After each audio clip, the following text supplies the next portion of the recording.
And now we're going to go back to Dennis with some discussion of Prospect Island, a little more detail on that. Mr. Just can I ask, I didn't catch the amount of acreage in total. You had the 3 different segments. So what's the total acreage? It's 1,178 acres. Okay, and so is it kind of equally divided in the various segments as you go along? Pretty much, yeah. And what we'll end up with is about 600 acres of tidal marsh. And then we're also going to have riparian habitats, and then the open water and the managed marsh and the terrestrial as well. Thank you. Okay. Okay. Thank you very much. One more. Okay. Well, all right. Can I get the... Mr. McEwen? Yeah, thanks. I have a... Oh, Oh, there we go. Okay. Well, until I just heard Patty's presentation, I thought that Prospect Island was going to be complex, but... Prospect Island is the one on the FERPA. east side of the South Yellow project? It is south. South. Okay, Yeah, south, yeah. So Prospect Island is bordered by the Deepwater Ship Channel on the west, Ryer Island on the east, Cashleu on the south, and the Clarksburg Reclamation District, RD 999, on the north. It's, I think, ideally situated for a restoration project because it kind of sits at the interface between the Yolo Bypass floodplain, historical floodplain, as well as some of the more interior estuarine waters. So I like this. I think it takes us from riverine habitat to floodplain habitat to kind of this upland freshwater marsh and then down into estuarine. So with this component of the project and hopefully some of the build out of the floodplain restoration projects in the Yolo Bypass, we have a continuum of habitat types that I think is pretty rare in the Central Valley. So this is one component of that. We have a number of alternatives. As I mentioned, we started out with about 30 alternatives, and through the DRERIP process, a 2-day workshop that we had at UC Davis where we applied the DRERIP models and had a panel of experts, we winnowed that down to about 15. Have a nice evaluation report done by the experts as compiled by Chris Enright. That's been one of our guiding science documents. And we are now in the process of, we've winnowed those down. After we've applied a little bit of policy and reality to the science, we now have, I think, about 9 alternatives that we're now going to put through the environmental analysis process. Which is what we started a couple of months ago. We had a scoping session that has since closed, and now we're moving on to actually drafting the environmental impact report. Throughout this process, as Patty mentioned, talking to people, I think, talking to stakeholders is absolutely critical to the success of these projects, and we've really taken that to heart in the FERPA program. We've conducted informational briefings, 18 informational briefings to the general public, public agencies, targeted stakeholders, and reclamation and water districts. We've gone through 3 science and technical reviews so far. We've made presentations or posters at 4 different scientific conferences, and we have ongoing electronic media. We have a website and a listserver to provide continuous information as we develop out to the public and the stakeholders. So it's been really critical and a big part of our program to go out and talk to people. Probably I would say we have 3 stakeholders groups in general that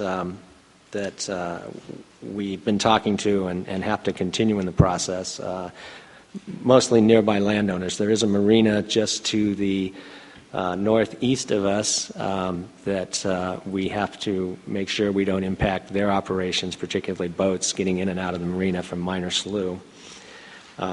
And then one of our biggest concerns is potential impacts to Ryer Island. As you know, Ryer Island is a very productive area of the Delta. It's almost entirely, or I think is entirely, in agriculture. The two concerns there are the potential, if we breach the levee on the minor sluice side, the potential that would introduce wind and wave erosion to the Ryer Island levee and potentially compromise that levee system, which is a federal project levee. And so we're very cognizant of that, and that's something that we're going to be looking at very closely in the environmental review process. The other issue with Ryer Island is the potential for there to be a hydrologic connection between surface waters on Prospect Island and seepage on Ryer Island. This is something that the farmers on Ryer Island are extremely concerned about, and we went to them when we acquired the island in 2010 and basically said, what can we do so that you won't oppose us acquiring this island? And they said, well, we don't want to forego any potential challenges later. And we said, fine, we're going to have to, do an environmental review process. So there'll be, if you don't like it, then you can challenge it. But the other thing they said is, we want you to investigate this potential connection between the two islands, the hydrologic connection. And the idea being that when there's surface water on Prospect, it causes hydrostatic pressure and it causes seepage into Ryer Island, and the seepage areas aren't farmable, so it's land taken out of production.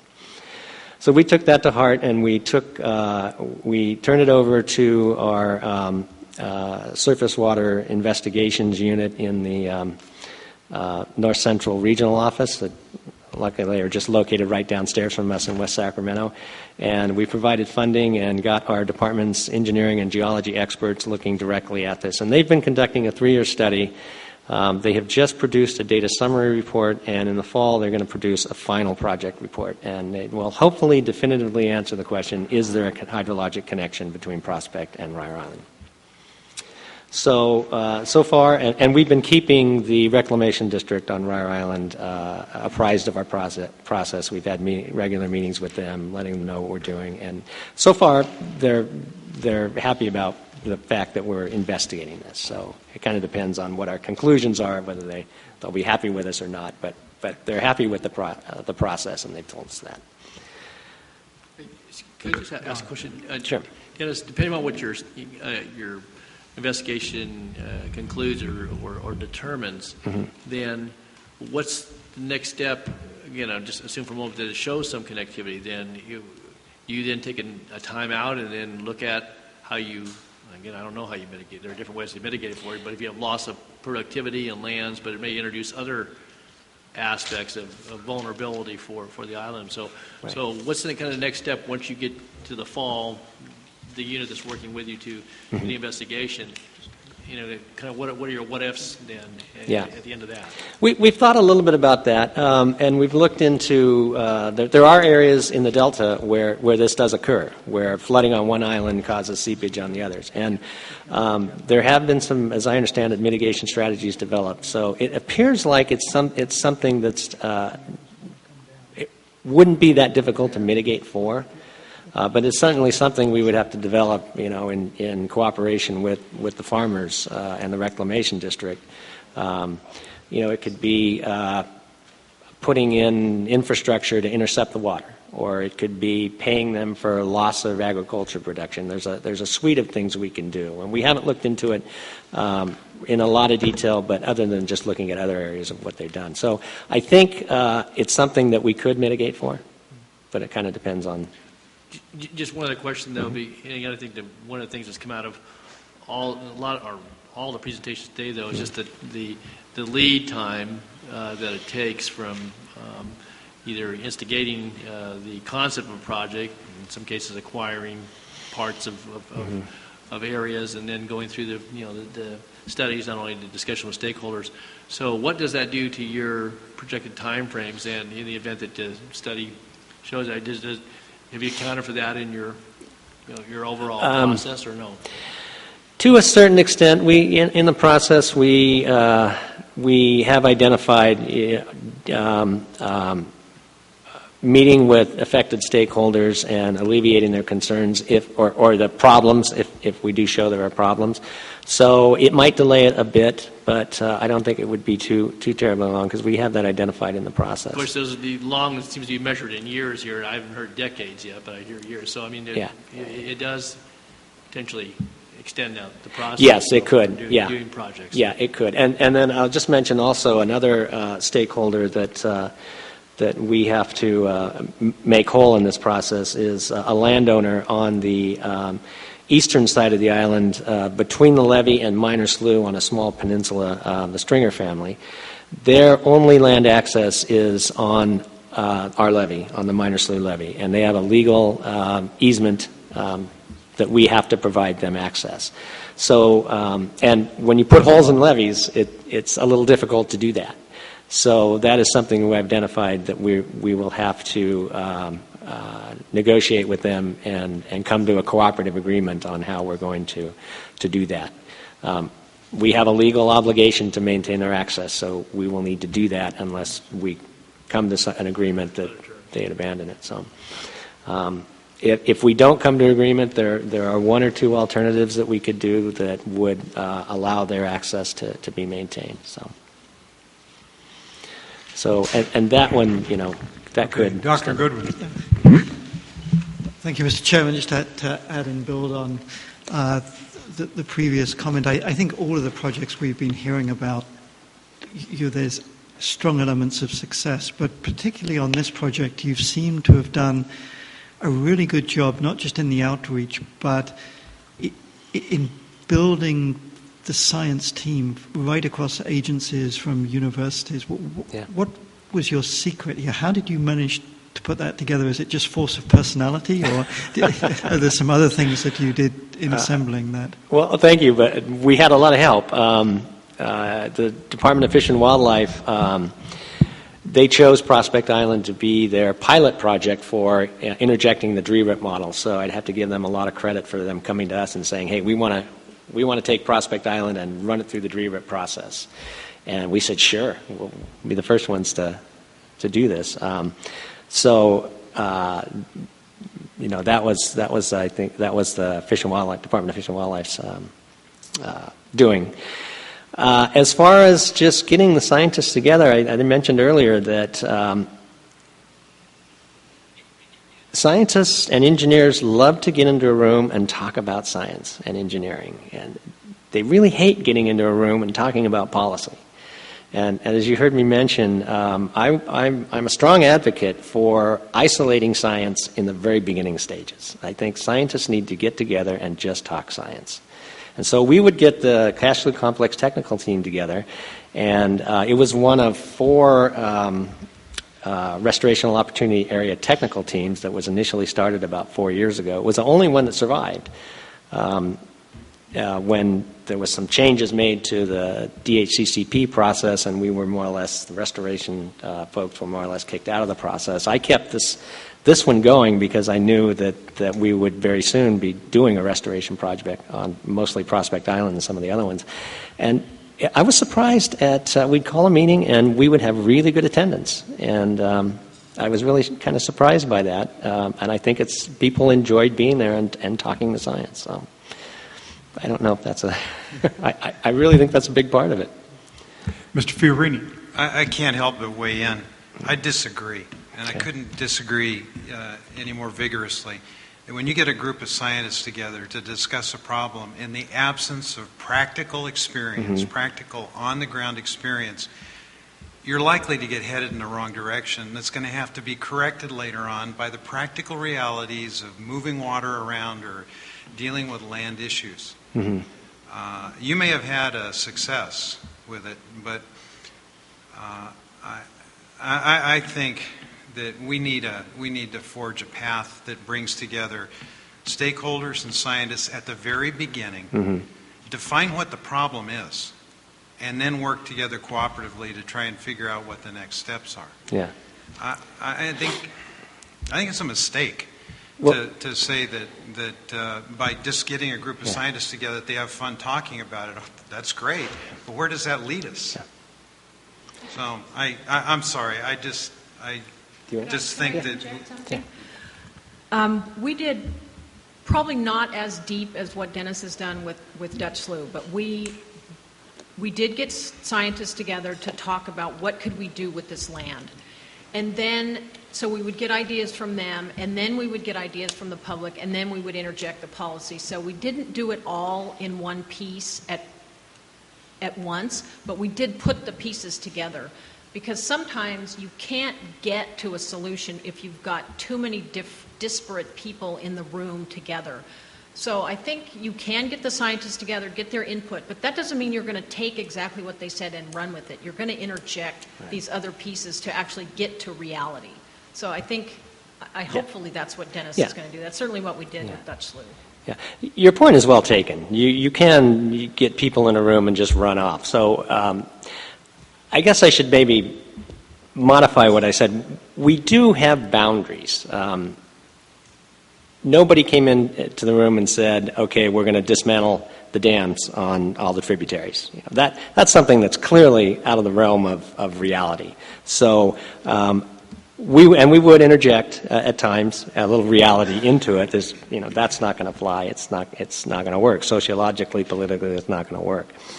And the other thing is, you mentioned stakeholders. I should mention also, it wasn't just agency scientists. We had engineers and scientists from representing, like, for example, the Rye Island Reclamation District. Chris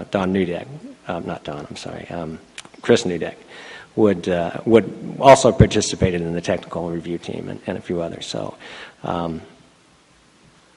it's something that's, you're right. It's something that we need to be concerned about, that you don't fly off the handle. But scientists don't want to, for one thing, they don't want to come into a room and say something that's going to come back on them or come back on their agency because it's politically incorrect. So, that's another thing that I think. I thought scientists spent their professional life saying things and then arguing vigorously with their colleagues about whether they were right or wrong. Am I wrong? Yeah, no, I think you're correct, yeah. But they don't want to go through the same thing unless it's a colleague, maybe in an academic setting. Yeah. Yeah. I'd say that, yeah. That problem appears to me to be psychiatric in nature as opposed to anything else.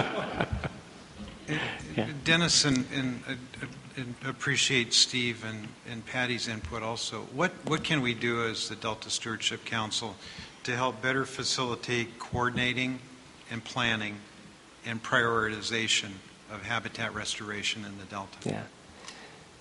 Yeah. That's a good question. It's something that I think is sorely needed. As it was pointed out by Dr. Weens, that we do have a lot of restoration projects going on. It would be nice to see some sort of overarching principles. We do have that for the FERPA program, but it would be nice to see some of that for the restoration in general, and I think that would be a good job for the council or the science program to come up with a suite of restoration principles, both scientific and sociological. I would agree with Dennis. I think I was thinking about this quite a bit as I was preparing my talks and reading over some of the notes that preceded this. It's really good to have those principles, and I thought it would be really good to have a document that documents all of the guidelines from CalFed and the Science Board and all these people about what we're supposed to be doing. But what, to my mind, was the problem is how do you then get it out to the people that are thinking about doing restoration projects? Because it's not just people in state and local agencies. It's conservation banks and mitigation banks, and there's a lot of other entities involved, and I'm not exactly sure how you would get these required pieces of information out to everybody that's thinking about doing restoration. And the only thing that comes to my mind, probably because I've been a state worker for 20 years, is another layer of bureaucracy. And that is exactly what makes these restoration projects, well, not exactly, but that's one of the major pieces that makes these restoration projects take so long, is the layers of bureaucracy. So if you want to have control early on, I personally don't know how to do that except another government agency to say, if you're thinking about doing restoration, you have to do this first. And I don't know how to do that. Mr. Chappelle. And I think you have regional differences that one mold is not going to fit well for the entire delta. In Sassoon, the majority of the property is either publicly owned through the Department of Fish and Wildlife or privately owned. And one of the tenets of my participation representing the landowners in the marsh, that future restoration would be with willing seller only. And that we did not go, we did regional planning that said within a region of the marsh there are some restoration targets, but we didn't get down to parcel specific, because in my professional opinion, as soon as you draw a map and identify these parcels and the landowner feels like you're going to condemn his property or take away his rights to use his property if he doesn't want to participate in your program, you create animosity and discontent. And people don't trust any agencies because they're afraid of what the outcome may be, or that their neighbor may participate and affects them. So the marsh plan has been open and transparent, and it's based on willing seller, with the understanding that over time we're going to be implementing activities. And how do you do that with shared expectations and trust? And I came to the table 12 years ago with very little trust for the agencies, from the standpoint of how do you work together. And I think there's an opportunity here to keep a cohesive group together with a small region to say, how do we do projects and share this information with the neighbors and with the other agencies and ensure that our expectations are achieved. But you can't have one group that has a veto. And not all projects can be everything to everyone. We have to understand that there is compromise and kind of a sweet spot where you optimize potential, but you don't get that last 5% out of the project. And that at some point in time, you got to just pull the trigger, do the restoration, and move forward. But this idea of polishing the rock until all you have left is sand, the resources aren't improving, the habitat that we're trying to restore is delayed. So I really think timeliness and getting professional opinions involved, but not having a veto power in the end of you won't build your project unless you do it our way, really has to be avoided. You would view the Sassoon Marsh as a success story for restoration. After a decade, you can point to some things that have... We haven't done, and we're in the transition between we have a plan and a process in place, and we actually have biological opinions that are going to hold the partners together to ensure we're tracking outcomes and there's time increments as well as responsibilities. The Sassoon has Fish and Wildlife Service and the Bureau of Reclamation as joint federal leads. That is a partnership that's probably not seen in a lot of other Delta issues where they're more opposed to each other or combative. The opportunity is everyone has a shared outcome and expectation, and I think that opportunity will yield fruit as long as we keep the group together. I think the biological opinions and the plan implementation strategy that we've agreed to will retain that. Now the opportunity is to bring the FERPA program in, the SWIFCA programs in, to collaborate with us, and the plan will actually accelerate restoration because we have a programmatic document that they can tear off of and go to construction in 18 months instead of 5 years. There's value added for their participation and the dollars that it's going to cost to deliver the outcomes. Okay, so you've laid a good foundation for the But we work haven't that's done to restoration. come. Right. The restoration planning will start in the spring of 14 in earnest. Okay. It seems that would be difficult to do Delta-wide, but in your opinion, are there other regions within the Delta where there may be general interest in particular types of projects where you could get a programmatic EIR in place, such as you've done at Sassoon? I'm assuming that within your restoration opportunity areas, that might be a good model to look at through the FERPA program. They're doing the cash loop evaluation. If that could lead into some more regional planning where we're going to plan for this region and have a process to go to quicker implementation. If that's an opportunity, I don't know. Mm-hmm. But I think for Sassoon, it's a model that we should not only be watching, but trying to support its successful implementation. Yeah, yeah. Patty, Dennis, any thoughts about that? I definitely agree with Steve that regional planning is really valuable and that programmatic permitting would really help restorations move forward. I agree that the Delta is a much larger area than Sassoon Marsh with possibly more varied interests. But I think, yes, it's definitely a good model to follow. Yeah, I would agree with that. Don. Just, Steve, you hit on an item that I know certainly from the Delta Protection Commission's viewpoint, but certainly being a local government representative, that the willing seller, willing buyer approach, certainly from the standpoint of landowners and people you're seeking to get cooperation and to work with as stakeholders, is a real important premise. But not everyone employs that premise because either they think there's higher biological values or the greater good.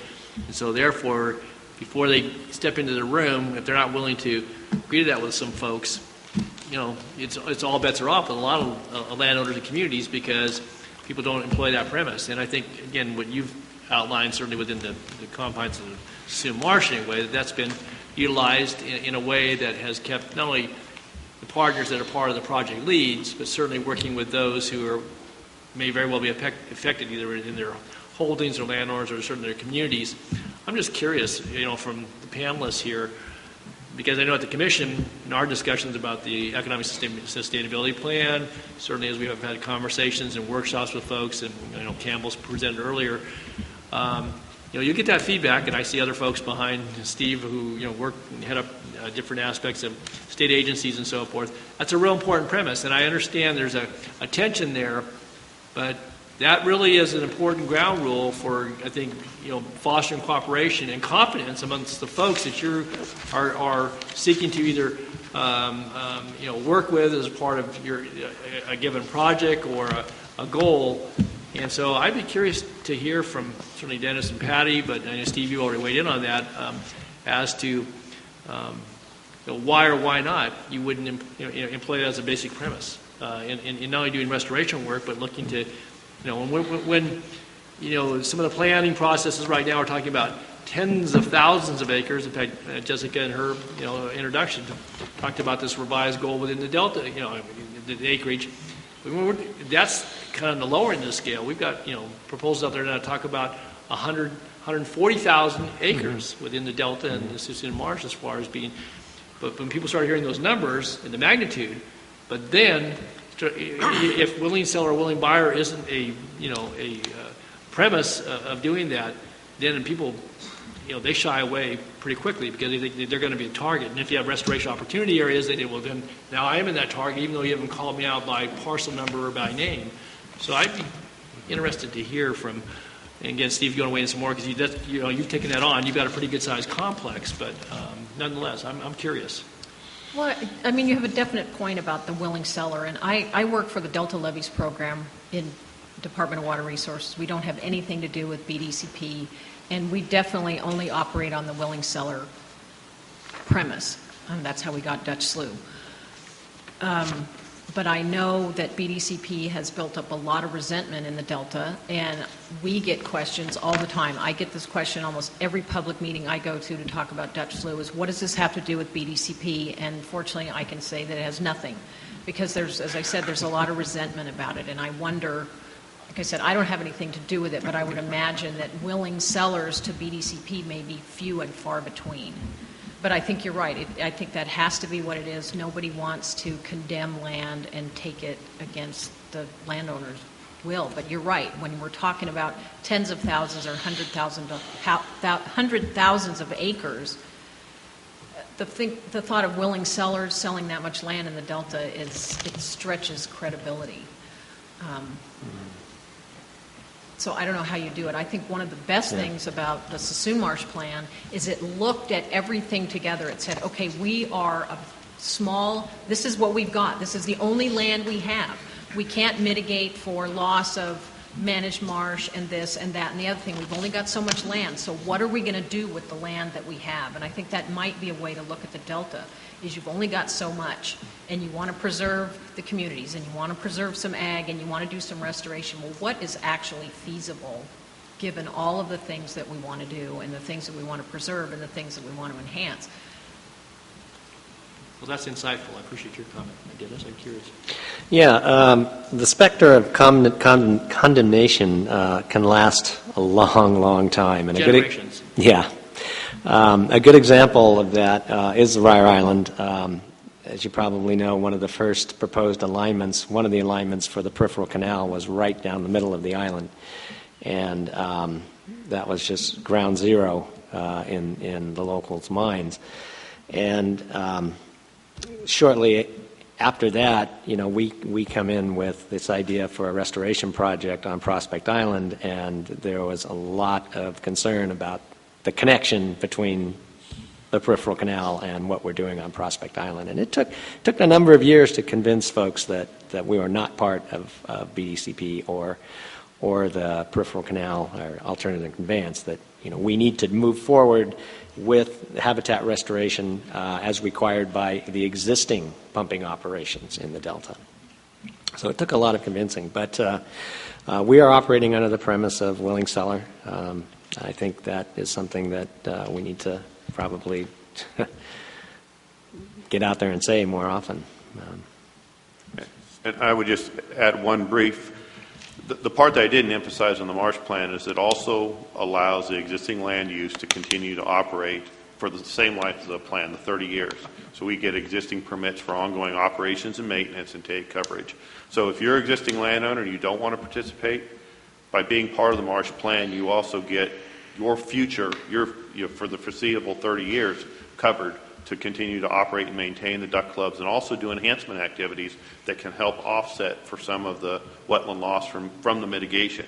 So we have a comprehensive practice that you can stay if you want to stay, you can engage in the process for restoration if you choose to participate, but also you'll be made whole or be able to continue at least your land use without having the fear of eminent domain or something like that. So I think that's what's really different, but it took us 10 to 12 years to get to that compromise, and we'll be implementing it next year and really finding out how that works.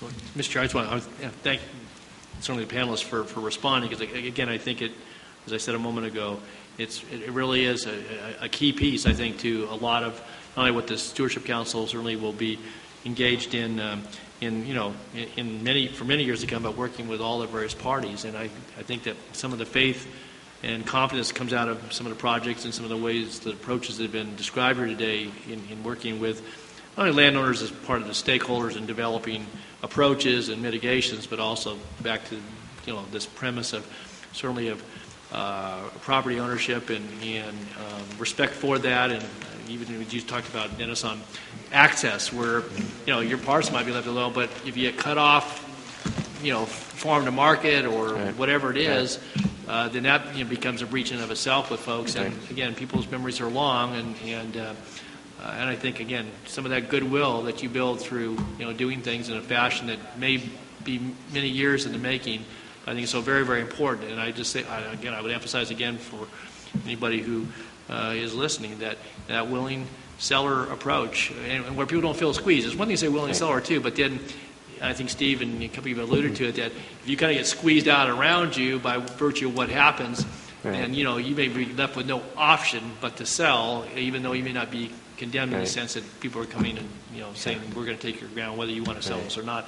And so I think again, it work the Conservancy's done, sort of the Commission's done, what you and your work and others.